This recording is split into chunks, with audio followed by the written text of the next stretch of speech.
Today on How It's Made. Steam engines.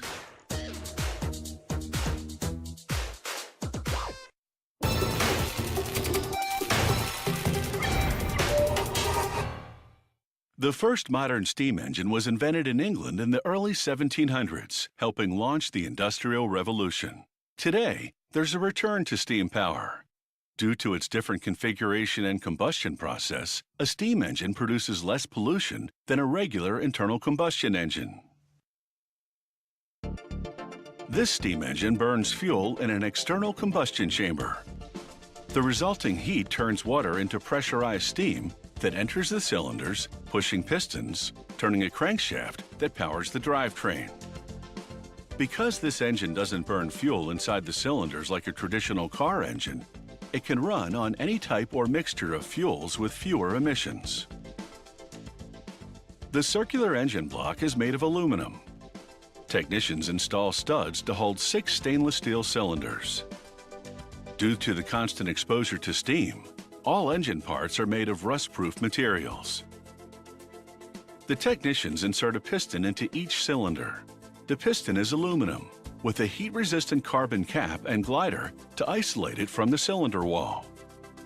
They connect the piston rods to the crankshaft in the center, with a specially designed component called a spider bearing.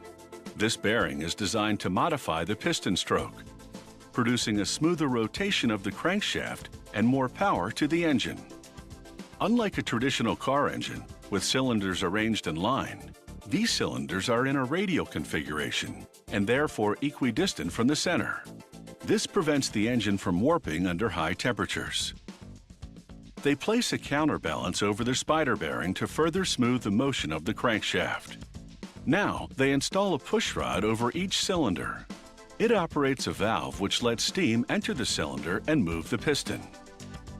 They insert the base of each pushrod into a guide ring. Then attach the cylinder heads, each of which houses a steam entry valve. They insert the pushrod into the valve. Then, to complete the engine assembly, they install the cam, which pushes the pushrods as the shaft spins. The factory hooks up every completed engine for a couple of rounds of performance testing. First, a trial run using air pressure to check for leaks and to verify that all components operate correctly. If everything's fine, then they repeat the process with steam pressure. This type of steam engine can power many types of machines, from cars, trucks, and boats to electric generators as we see here. In a vehicle, it doesn't require a transmission because it produces so much rotational power. Now for the heat exchanger, the component which turns water into engine-powering steam. Technicians use a motorized wheel to wind 20 feet of stainless steel tubing into a coil.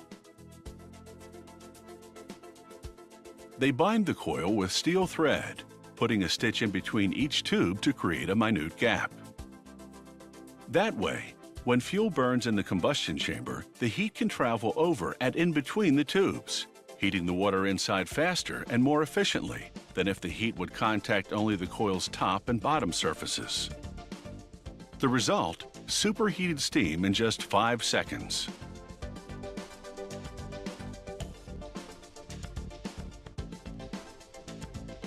They stack 6 of these coils, 1 to feed steam to each cylinder. This nest of tubes form the engine's primary heat exchanger. They test it using any number of fuels. Even waste fuels which would otherwise be discarded, such as used motor oil and used vegetable oil from restaurant fryers.